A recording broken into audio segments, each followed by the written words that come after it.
Bienvenidos, bienvenidas, bienvenidos a los que están del otro lado.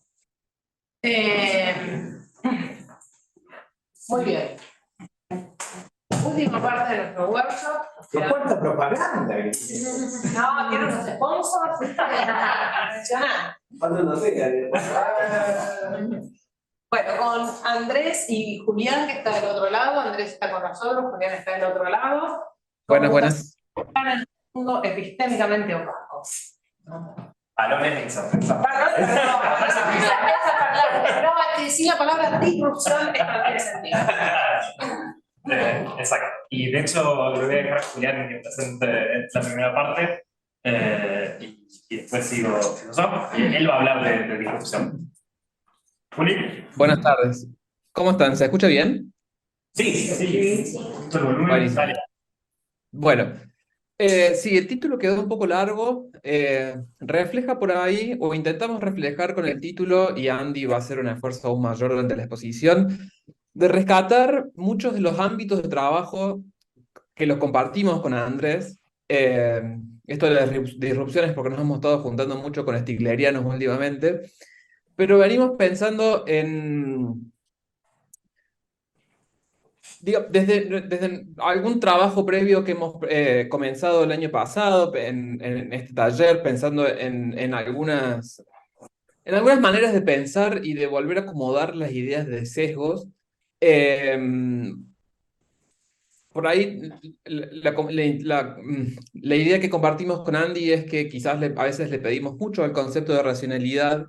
eh, Y empezamos a anudar en este trabajito muchas de las discusiones que hemos venido sosteniendo, tanto en este grupo, a lo largo de las reuniones del grupo GIFT, como de las reuniones de nuestro grupo de investigación, como en las reuniones con el grupo de los stiglerianos, que empezamos a ver una especie de emergente, si se quiere, de un conjunto de problemas que están íntimamente relacionados.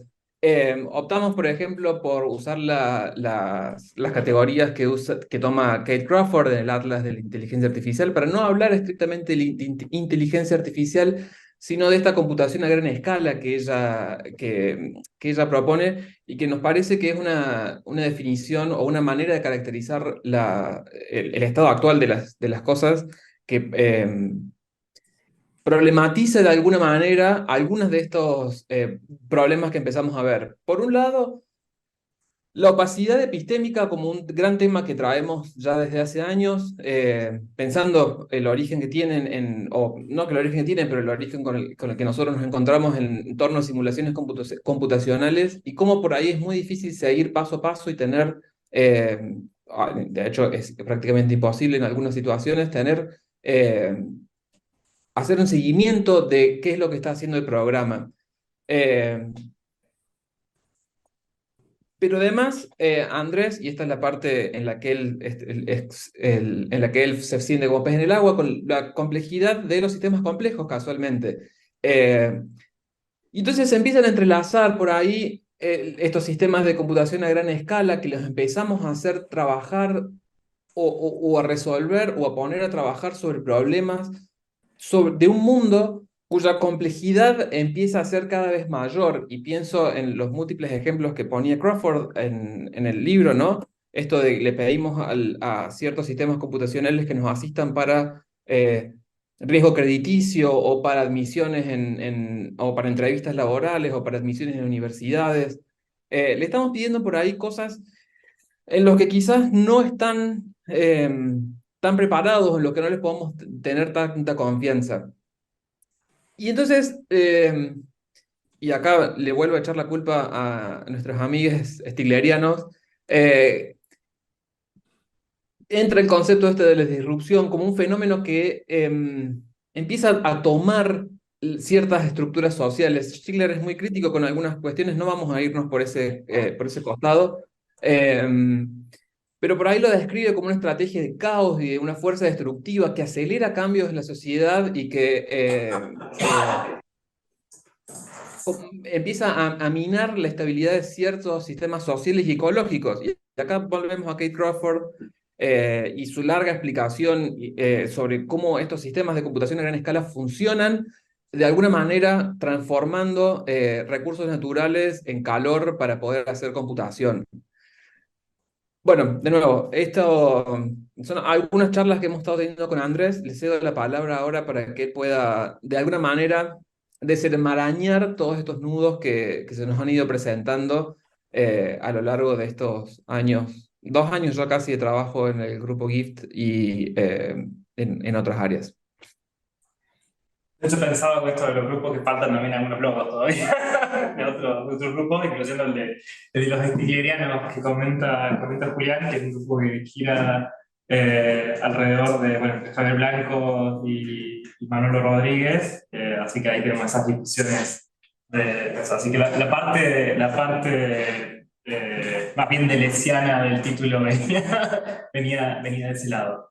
También pensaba, este fue el título del trabajo del año pasado, en la primera edición de este workshop, en el que también parte de lo que habíamos decidido era tomarnos en serio los títulos o el tema que tenían los congresos. Y ahí en ese momento habíamos presentado esta idea de, bueno, la utilidad de los sesgos, ¿no? Que en realidad pensar en los sistemas artificiales sin sesgos era un problema porque imaginamos que había ciertos modelos sin sesgo, o que podía haber algo sin sesgo, y en realidad lo que traíamos a colación era la utilidad que tienen los sesgos en torno a lo que son entornos de resolución de problemas, especialmente bajo incertidumbre. Y bueno, nos propusimos un poco también respetar esa idea de enfrentarnos a los títulos y repensar lo que pensamos con respecto a los temas de los simposios. Así que bueno, vamos a ver qué puedo decir ahora de agencia y valores con todo esto. Trayendo a colación la idea de opacidad epistémica y sistemas complejos, recuerdo curiosamente que fue una de las primeras colaboraciones que tuvimos con Julián, fue precisamente en este lugar, hace 10 años, en un simposio sobre simulaciones y modelos, que era la segunda parte de uno que se había organizado en Córdoba, que Alejandro Cassini terminó de organizar acá, y curiosamente fue uno de los primeros que tuvo una cuestión híbrida, porque él iba a venir de Queensberg y no pudo viajar, así que hicimos un hangout en ese momento, improvisando acá con la computadora y unos parlantitos. Bueno, tuvimos la primera sesión híbrida en esta sala. Bueno, fue un workshop muy fructífero en el que trabajamos precisamente esa noción de opacidad epistémica y cómo ciertas técnicas de visualización de datos permitían traer insights sobre sistemas que de otra forma serían extremadamente complejos. Y ahí de hecho nos empezó a surgir la preocupación por atender a las prácticas, especialmente las prácticas científicas, y la forma en la que la infraestructura computacional condicionaba el tipo de acceso que se podía tener a los fenómenos, ¿no? Y especialmente trabajando en ciencia de frontera. Así que, bueno, dicho eso, pasamos deberían ser los provisos para este trabajito. Lo primero a señalar de entrada, y para no dejar confusiones, lo que entendemos por lo que hay ahora en torno a inteligencia artificial, pensando especialmente en el tipo de productos que se cargan al mercado con inteligencia artificial, estamos ante una nueva forma de programar. No es otra cosa, al margen de que el campo de investigación de inteligencia artificial sí tenga como objetivo lograr sistemas inteligentes, autónomos, o que realicen todas las tareas para las cuales habitualmente hace falta inteligencia humana. Pero lo que tenemos ahora es una nueva forma de programar, y que como nueva forma pone en jaque un montón de las ideas que tenemos acerca del software. De hecho, se suele decir que es software más bien criado, ¿no?, que creado, en el sentido de que hay que cultivarlo de alguna forma o educarlo, ¿no? Y hoy más que nunca, el software de por sí es una de las actividades más complejas de creación que tenemos en la especie humana, y estamos como ahora haciendo software 2.0, ¿no? En el sentido de que estamos sumando una capa de complejidad extra, porque ahora no solamente no hace falta, es más, en algunos casos nos es imposible limitarnos a las instrucciones que debería seguir un programa, sino ahora simplemente damos un montón de datos y podemos extraer alguna clase de patrón y en base a eso generar otro sistema que actúa en base a aquello que haya reconocido, sea lo que sea, o la configuración interna que logró este sistema absolutamente complejo. Bastante similar a lo que podría decirse que ocurre en el cerebro humano. Y la cuestión se complejiza más cuando uno se enfrenta al hecho de que estos sistemas complejos entran en interacción con otra serie de sistemas complejos ya bastante complejizados de por sí, como son las infraestructuras técnicas, los individuos, las organizaciones, los estados, etcétera, etcétera, etcétera. Entonces estamos ante una capa anidada de sistemas complejos que terminan generando más sistemas complejos, y uno de los puntos que se pone en jaque es nuestra forma de poder acceder epistémicamente a esos sistemas complejos. Acá no va a aparecer tanto, pero la noción de interfaz me parece que es sumamente fértil para pensar algunas de estas ideas. Me gusta hacer el juego, ¿no?, entre interfaces y fases y faces, ¿no?, las muchas caras que pueden tener estos sistemas. Y una consecuencia que tendría nuestro análisis, o la forma en la que está irrumpiendo la inteligencia artificial en distintos ámbitos, un poco traer a colación no solo los aportes clásicos de la filosofía de la inteligencia artificial, algunos más ligados a la filosofía de la mente, pero sino también los que se han dado en contextos de filosofía de la computación, filosofía de la ingeniería, de la programación, que es un área de la filosofía de la computación, la filosofía de la ciencia en particular, que es uno de los intereses fuertes que tenemos, también la filosofía de la matemática, y así podemos sumar, ¿no? Y así como Arnold Sloman en la década de 1970, ¿no?, hablaba de la revolución computacional en la filosofía, porque se empezaban a considerar estas cosas, parece que ahora podemos hablar, o deberíamos empezar a hablar de una revolución filosófica de la computación, si se quiere, ¿no?, o de la filosofía en la computación, en tanto, por primera vez, computólogos, ingenieros y demás están dando cuenta de que hay ciertas cosas que no se solucionan con un par de líneas de código y que requieren pensar un poquito más, ¿no?, o hacerse estas preguntas, y consultan a la gente que parece que hace 2500 años que viene haciéndose preguntas. Probablemente, como dice Dane también, no trayendo solución a los problemas, pero sí mejorando las preguntas. Por tanto, partimos de interpretar que toda acción epistémica parte de considerar una relación de modelado. Y esta es una de las formas más acabadas, en realidad no tanto el diagrama, sino parte de la reflexión al respecto, que hace Robert Rosen, quien era un biólogo, pero que se empezó a acercar a las comunidades de cibernética, y se preocupó por traer a colación, bueno, qué es lo que en última instancia significa conocer, tanto para los agentes naturales que ellos quieren intentar conocer, como nosotros mismos como agentes externos, ¿no? Y se intentó, en cierta forma, traer dos áreas que por un momento habían quedado extremadamente desfasadas, casi que se habían visto como enfrentadas, que eran la computación por un lado y la cibernética por el otro lado, ¿no? De hecho, parte de la tensión que surge ahora alrededor de inteligencia artificial surge por esta recuperación que hay de métodos cibernéticos, si se quiere, de hacer computación, y que habían quedado dejados de lado tanto por razones técnicas como por razones políticas. De hecho, el campo de inteligencia artificial tiene ese nombre. El único criterio que había puesto John McCarthy era cualquier nombre menos cibernética. No podemos, porque si no, no nos van a dar plata, básicamente, porque eran más que nada recursos financieros militares, y bueno, la campaña antimilitar que estaba haciendo Norbert Wiener hacía que fuera una mala idea aislarse. Pero al margen de eso, la forma en la que se pensó a la cibernética alrededor de la idea de ciclos de retroalimentación probó ser bastante fértil, y de hecho lo que hay ahora es una recuperación de algunas de esas metodologías. Y dicho sea de paso, también parte del grupo de stiglerianos que compartimos con Julián, tiene un intento de recuperar algunas de las entre intuiciones y primeras posiciones filosóficas y políticas de la cibernética para pensar especialmente el rol que tiene inteligencia artificial y otros digitales en nuestra época. Así que bueno, esta idea de una relación de modelado, de qué tipo de conocimiento se puede tener sobre el sistema, es crucial, y también acá hay una recuperación de la cibernética, en tanto nos parece que la idea de control y la idea de conocimiento son dos caras de la misma moneda y se pueden siempre tensionar unas a otras.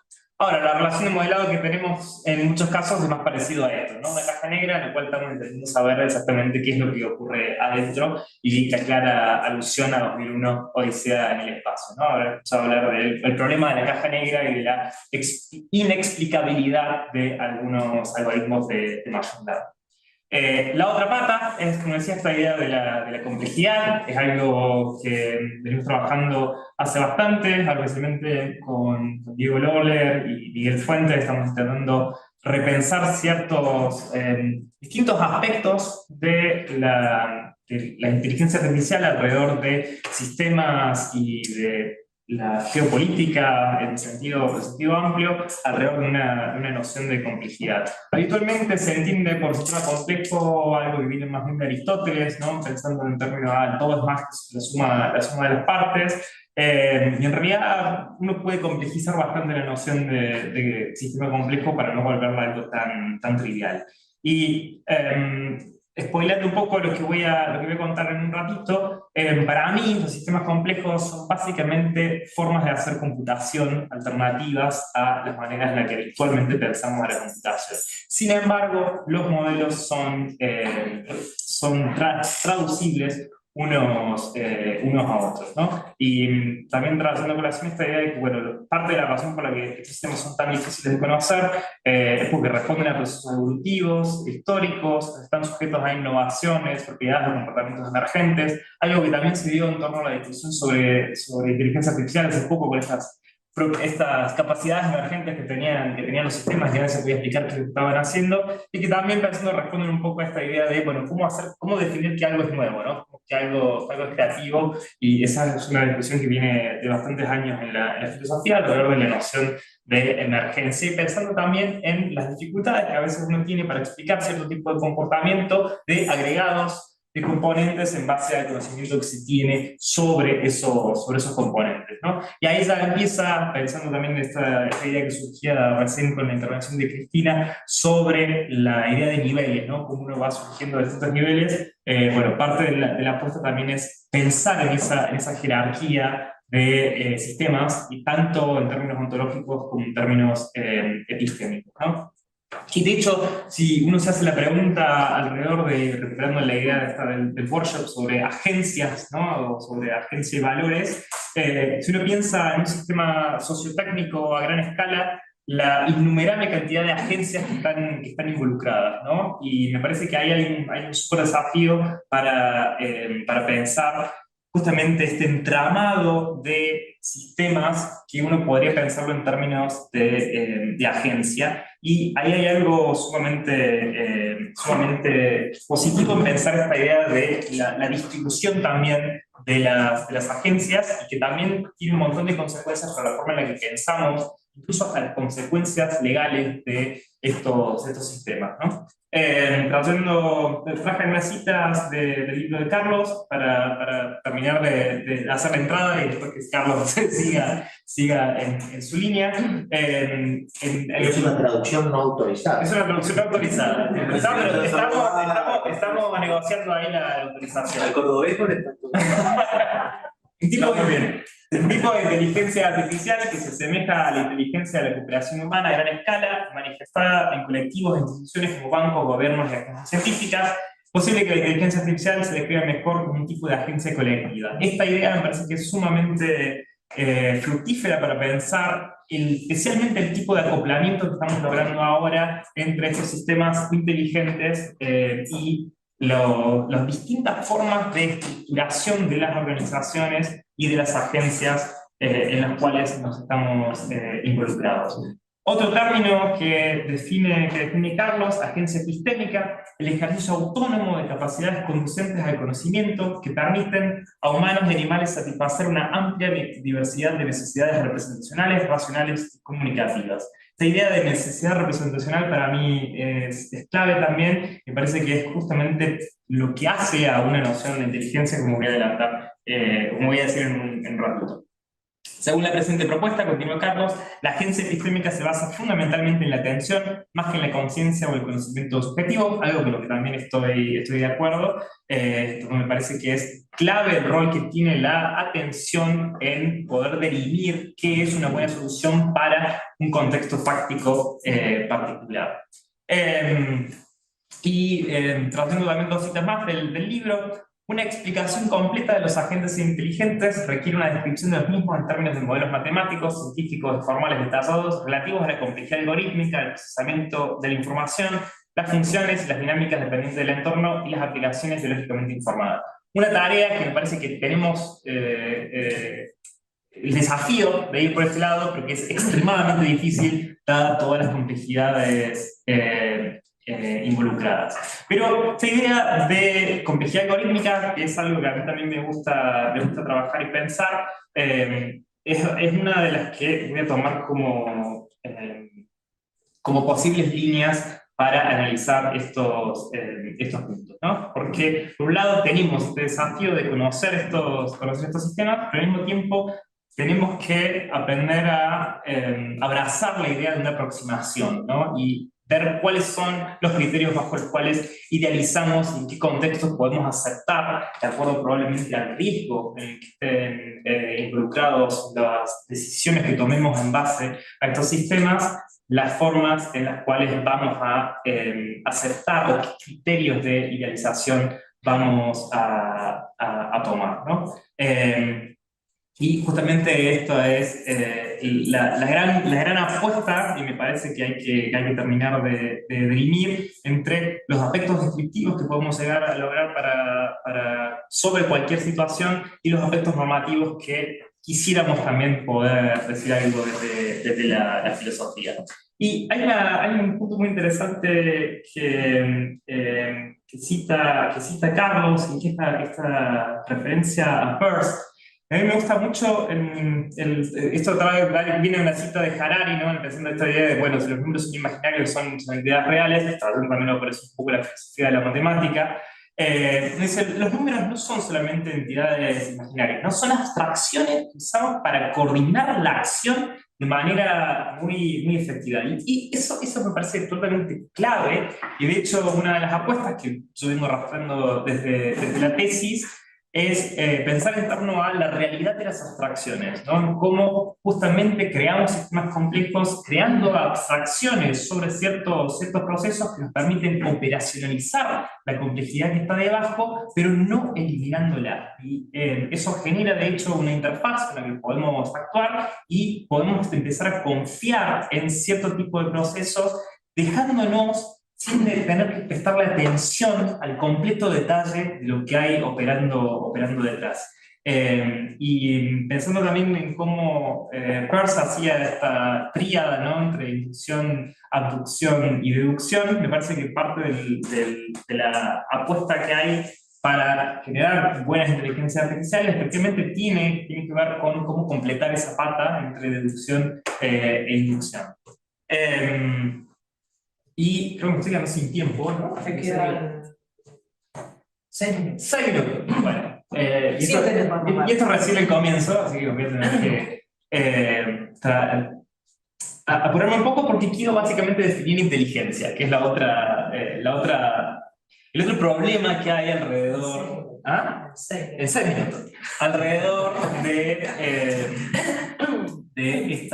esta noción, ¿no?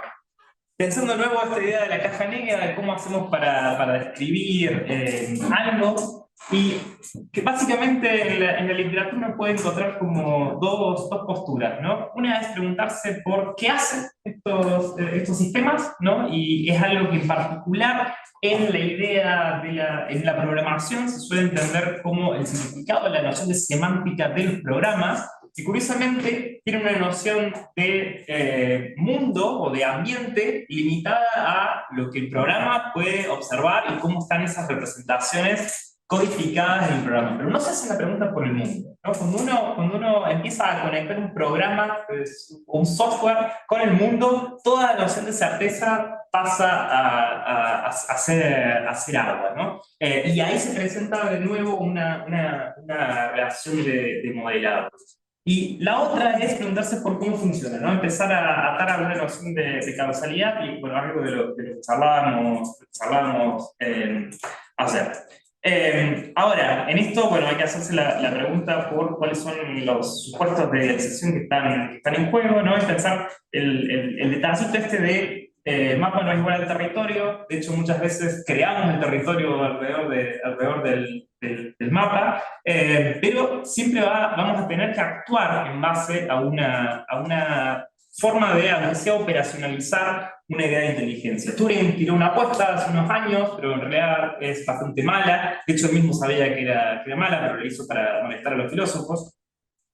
Y Brian Smith, quien es alguien que ha influido un montón en mis reflexiones acerca de esto, y se los recomiendo a todos, es un filósofo, es un computólogo, pero se dedica mucho a la filosofía, trabajó mucho tiempo con John Hoyland, tiene una obra interesantísima que nunca termina, pero en este librito de 2019 que se llama La promesa de inteligencia artificial, nos plantea como, tenemos que entender de qué estamos hablando cuando hablamos de inteligencia, ¿no? Y pensar en qué tipo de capacidades epistémicas hacen falta, o capacidades morales, capacidades efectivas, para entender las distintas formas en las cuales la inteligencia artificial puede interactuar con nosotros.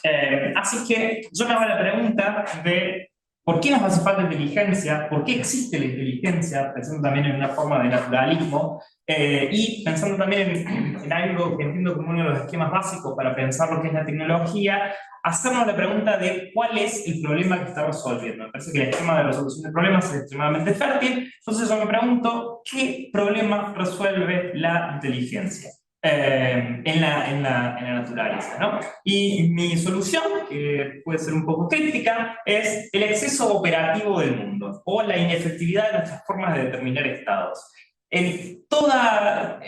Básicamente en cualquier capacidad que tengamos de medir un estado al que tenemos acceso inmediato, siempre va a haber un exceso que no podemos estar cuantificando y que vamos a tener que hacer una apuesta acerca de cómo se va a comportar el mundo en el futuro. Ser inteligente, por tanto, es poder actuar sobre lo próximamente efectivo, pensando en qué es lo que es físicamente posible, pero que no está a punto de actuar, pensando también en las capacidades imaginativas, y luego poder elaborar la estabilidad o la robustez con aquello que el agente pueda considerar que sea normativamente viable o aceptable. Puede haber el recurso a Turing acá, y me parece que es el que dio la clave para pensar esto, no es la idea del test de Turing, sino la máquina de Turing. Porque esto me parece lo que puede describirse en torno a la inteligencia, y que no hace falta recurrir a la inteligencia humana. Uno podría pensar tipos de un continuum de inteligencia, en los cuales, bajo algunos supuestos, uno puede modelizarlo como una máquina de Turing. Me parece que uno de los aspectos cruciales, pensando también en esta idea de niveles de abstracción, es encontrar las mínimas unidades que podrían ser descritas o que operan en la naturaleza como máquinas de Turing. Y uno de los primeros candidatos serían las células, ¿no?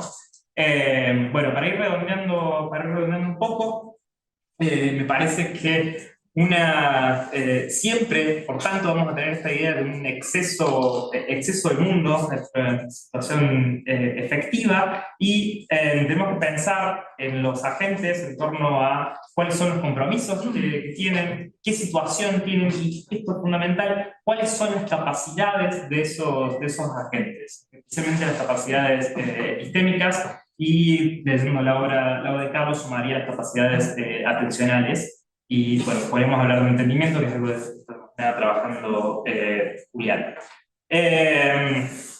La guía nos obliga a repensar qué significa ser humanos, ¿no? Pensar las formas de vida posible, tanto en términos de organización social como también formas de vidas in cívico. Y para ir más redondeando todavía, iba a contar algo de valores en las empresas, que me parece que son los otros agentes sociales y epistémicos que hay que tener en cuenta. Lo dejo al chisme para que lo consulten. OpenAI cambió hace muy poquito sus valores nucleares, sus core values, que estaban en la página, en la forma en donde publicitaban los puestos de trabajo que estaban disponibles, y hace poquito los cambió de un día para el otro, así cambiaron los core values, poniendo un foco en inteligencia artificial general, ¿no? Y también pensando en que, bueno, si hay algún problema, lo que hay que hacer es escalar las soluciones y ver si eso se convierte en una solución o no. Después les puedo pasar el link o entran al archive y ahí pueden buscar la página. En septiembre era una cosa y ahora en septiembre querían ser, ¿no? Colaboradores, impacto, no pretenciosos, audaz, thoughtful, y bueno, ahora son básicamente escalar, intense and scrappy, y foco en inteligencia artificial general. Para ir redondeando, semi-conclusiones, así como los modelos codifican estados y dinámicas de los sistemas que buscan representar, los valores codifican una abstracción normativa que regula holísticamente el comportamiento de agentes que deben atender a una situación epistémica o epistémicamente opaca y que requiere una decisión bajo incertidumbre. Son guías para la solución temporaria de problemas concomitantes, para la atención que confluyen en tiempo y espacio. Tenemos que pensar en torno a una jerarquía de abstracciones, pensando en las capacidades de todos los agentes involucrados en esa jerarquía. Es extremadamente importante pensar en formas de organización alternativas, un poco esta es la idea de la discusión que traíamos a relación con la obra de Bernard Stiegler, pensar en torno a patrones de comportamiento distintos que pueden satisfacer las mismas necesidades de los patrones que actualmente están vigentes. Acá tenemos también cierta inspiración en todo lo que se llama economía contributiva, y para el caso de inteligencia artificial es sumamente rica la discusión alrededor del software libre. Me parece que ahí hay algo que hay que atender con suma urgencia. Y bueno, básicamente pensar siempre en torno a la complejidad y cómo representamos la incertidumbre. Un chisme, esto se supone que es un QR, pero ese es un QR más normal, si no anda. Esto es una guía sobre cómo pensar la inteligencia artificial que estoy compilando con distintos recursos, pero ahora está ahí en la página web, es una work in progress, así que se aceptan sugerencias de qué sumarle, pero bueno, la idea es que haya como algunas invitaciones a pensar la inteligencia artificial y muchas referencias para luego consultar. Y termino ahí. Así.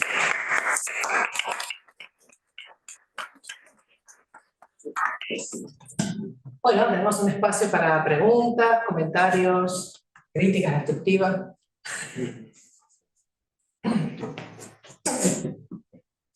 No quería decir que son todos una máquina de Turing, pero... Somos todos unos aparatos. Somos todos unos aparatos. Sí, justamente tenía relación con lo de las máquinas de Turing, porque bien, o sea, Bloch ya estableció la comparación entre la máquina de Turing, Batman también, ¿cierto? Para pensar la base de inteligencia, ¿cierto? Entonces quería saber un poco, que me dieran un poco más detalles de cómo ves tú la posible comparación, la analogía de la inteligencia con la... Ok, buena pregunta. Eso también viene por un intento de recuperar algunas de las intuiciones que tuvo Turing en su momento acerca de cómo pensar la relación entre la matemática y el mundo. Y de hecho el trabajo de Turing del 36 es extremadamente raro, ¿no? Porque aparece en un trabajo de matemática la idea de una persona haciendo cálculos, ¿no? Y cómo modelar esa persona. Y curiosamente hay una línea en el Turing describe, porque en ese entonces se entendía como computadora, que era una persona haciendo cálculos, Dice, bueno, lo que voy a intentar es modelar cuál es su estado mental. Y pone estado mental entre comillas. Y jugando con la idea de que en realidad no hace falta ninguna clase de cognición para poder ser capaz de resolver un problema, sino simplemente atender a una situación particular y tener alguna clase de regla o de heurística que permita operar y descartar ese problema y pasar al siguiente. Y me parece que ahí hay una idea que uno puede tomar en torno a la idea de atención que puede servir para pensar esa característica del cerebro. Pero al mismo tiempo, la máquina de Turing permite esta idea de, bueno, cómo tras la máquina universal de Turing permite pensar en torno a cómo una interacción constante o a lo largo de un tiempo con el ambiente, en este caso modelizada bajo la idealización de la cinta, y esa interacción te genera una historia en tu memoria y a punto tal de que hay un momento en el cual vos podés empezar a comportarte de acuerdo al tipo de experiencia que tuviste de esa cinta. Me parece que parte de la idea habitual que pensamos alrededor de la inteligencia tiene que ver con esto, ¿no? Con cómo aprender de la experiencia y cómo en algunas situaciones que luego sean lo suficientemente parecidas poder actuar de esa manera. Hay una frase de Marvin Minsky, de hecho fue uno de los críticos originales del programa cibernético, y hizo primero una apuesta por la lógica y después empezó a acercarse de nuevo a las ciencias cognitivas, y después empezó a recuperar esta idea de, bueno, en realidad parece que tenemos como algo así como una sociedad de agentes, ¿no? Que están cada uno peleando por distintos recursos, curiosamente uno es el de la atención, ¿no? Y yo me imagino algo así como, bueno, el ambiente tirando 200 millones de cosas sobre lo que trabaja la percepción. Bueno, la atención filtra algunas de esas cosas y dice, bueno, bajo las necesidades que yo tengo y tengo que atender a ese recurso. La idea es una idea que también había tenido Oliver Southridge, con la idea de pandemonio como uno de los primeros modelos de inteligencia artificial alrededor del 57, pensando en esta idea de mucho ruido en un sistema y que cada tanto algo pueda llegar a captar. Entonces, eso después lo trabajó Marvin Minsky, que también tenía una idea ligada a la única forma de aprender algo es casi haberlo sabido. Y esa idea que después se conecta con algunas cuestiones de conciencia y de imaginación, me parece que entran en juego y quizás se pueden ver en la forma en la que Turing estaba pensando la idea de máquina de Turing en el 36. Dennett recupera también la idea de Turing como juega con la idea de la extraña inversión de razonamiento, en el cual el primer punto es Darwin, ¿no? En el que permite que haya creatividad sin intención o sin ingenio, ¿no? Con solamente la exploración al azar y una función de interpretación. Esa función de interpretación es clave para entender la computación también junto con la abstracción. Me parece que esa idea también es la que tiene Turing en torno a, bueno, suficiente cantidad de condiciones, un sistema que permite reconocer algo como la situación o como aquello sobre lo que tengo que actuar y en base a eso logro un resultado. Tenemos otra pregunta del otro lado de la pantalla, Santiago. Buenas, perdón por no poder estar ahí presencial, se me complicó la logística del día. Muy interesante, me quedé tratando de seguir el hilo sobre la discusión en torno al problema de la opacidad, que me interesa por otras razones. Pero quería pedirte a vos o a Julián si pueden elaborar un poquito más sobre el punto. Por dos motivos. Primero, porque me parece que muchas veces en las discusiones sobre cajas negras, ¿no? Sobre usos de algoritmos que funcionan como cajas negras, hay de mínima dos tipos de opacidad, digamos, la opacidad ante el usuario común que no entiende nada de programación y no sabe cómo funciona el sistema, y la opacidad incluso ante los propios diseñadores del algoritmo que dicen, bueno, no sabemos exactamente qué es lo que está haciendo. De ahí todo el trabajo reciente sobre interpretabilidad, en el que aparentemente hay resultados optimistas en el último tiempo. Entonces, por un lado, si vale la pena hacer una distinción ahí, si están pensando en alguno u otro sentido de opacidad. Y por otro lado, dijiste dos cosas más sobre la opacidad que me llamaron la atención. Una acerca del final, cuando presentaste los valores como un problema de acción humana ante incertidumbre, ante opacidad. Entonces, si es el mismo tipo de opacidad de la que estamos hablando que cuando tenemos cajas negras. Y también usaste el concepto cuando hablaste de sistemas complejos. Y dijiste algo así como los sistemas complejos son difíciles de conocer. Que uno diría, bueno, seguro yo sé poco sobre el tema, pero por lo que entiendo, la característica de un sistema complejo es que es difícil de predecir el estado del sistema a partir de la información que tengo, pero yo podría conocerlo en el sentido de, por un sistema complejo, sencillo, digamos, que pueda simular y decir, bueno, así interactúa este sistema complejo, es difícil predecir cuál va a ser su estado. En un sentido lo puedo conocer, o sea, hay un sentido en el que no es opaco, yo puedo saber cuáles son las variables que entran en juego, lo que no puedo hacer es predecir en qué estado va a estar.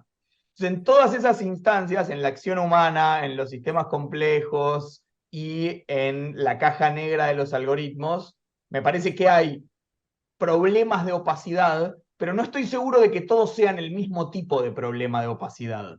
Entonces, si podés desgranar un poquito algo de eso, agradeceré la ayuda. Bien, Juli, ¿querés decir algo vos primero de la opacidad? Puedo arrancar con algo. Primero, yo también me disculpo por no poder estar ahí, tanto que hinché el año pasado para que fuera presencial y se complicó la logística para el viaje, pero nada, me hizo acordar lo que decía Santiago. Eh, Voy a empezar por atrás, por la segunda parte de tu pregunta, Santiago. Yo creo que sí, efectivamente. Son distintos tipos de problemas de opacidad cuando no, pero son como distintos niveles de complejidad cuando hablamos de opacidad. Eh, Tomamos de alguna manera como noción primitiva o arrancamos por una vieja idea de Paul Humphreys que tenía en el 2004, en la que él define dos tipos de opacidad, una que tiene que ver con la velocidad del proceso computacional, pero la otra tiene que ver con algunos procesos que son computacionalmente irreducibles, ¿no? Que no hay forma de saber, no hay forma de vincular directamente el input con el output. Y eso tiene que ver más con la idea de caja negra, ¿no? Nosotros le damos algo al sistema y sale algo, pero no tenemos exactamente una noción de cómo fue ese proceso que nos llevó paso a paso. Y ahí la ponemos a laburar esa idea de opacidad y empezamos a ver que sí es cierto, vos a través de un modelo podés, mejor dicho, podés modelizar algunas características de sistemas complejos que te empiezan a dar alguna idea de cómo funcionan y cuál es podés tener esta idea de comprensión, de understanding que decía el Andy hace un rato, ¿no? Vos podés tener alguna noción de cómo empiezan a operar y podés ir tocando distintas variables, pero de alguna manera, a medida que necesitas dar cuenta de ese target system, digamos, de ese fenómeno que estás tratando de modelizar, si se trata de un sistema complejo, vas a tener más problemas para tratar de entender, de dar cuenta de cuáles son todas las variables que entran en juego. Entonces, sí, vos con un sistema complejo sencillo, podés dar cuenta, podés identificar quizás las más salientes, las más llamativas, y empezás a jugar con eso, pero de repente podés, al hacer correr esa simulación o ese modelo, y al ver el proceso que lleva desde el estado inicial a un estado en el que vos decidiste parar y ver qué es lo que te había pasado, decís, che, pará, acá se me generó un despelote bárbaro. Eh, yo lo pienso mucho con ejemplos en economía. La economía, el sistema económico es una cosa de una complejidad, es un sistema de una complejidad inconmensurable, me parece. Y entonces decís, bueno, no sé, de repente tenemos pocos alquileres o tenemos problemas para conseguir, o para que la gente ponga a alquilar su casa. Entonces decís, bueno, voy a poner una ley para que esto... Y de repente te das cuenta de que por ahí la ley, o como las leyes de alquileres que ha habido en años sucesivos, fomentan sin interés, pero no es sostenible a lo largo del tiempo. Empezás a tocar parámetros, digamos, de alguna manera, para ajustar ciertos parámetros en un nivel, tenés que jugar en otro nivel más arriba. Y vos nunca vas a tener, es muy difícil saber cómo jugar a eso. El otro ejemplo, no sé si alguna vez jugaste Magic the Gathering o conoces el jueguito de cartas. Bueno, el ejemplo del meta, digamos. ¿Cómo saber, cómo saber cuál es la combinación de cartas? Vos no vas a saber, no sabes cuál es el mazo que tiene tu rival, vos no sabes cuál es la combinación posible.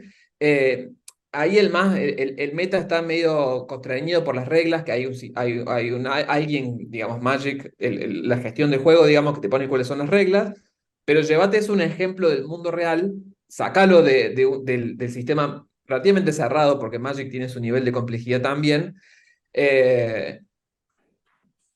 Y se te hace muy complicado empezar a decir, bueno, pero yo sé que si toco esta variable voy a poder, o qué sé yo, no sé, Andy, capaz que quiera agregar algo más. A mí es un problema que me hace que se me derrite el cerebro de una manera más o menos literal, eh, porque empezás a darte cuenta de que cada vez que vos querés arreglar algo tenés que pensar para atrás qué de lo que puedo tocar y cuáles son los efectos que eso que voy a tocar puede llegar a tener, que no había pensado originalmente. Por ahí las relaciones, y eso es lo que tiene de gracioso o de difícil los sistemas complejos, es que tienden a ser no lineales.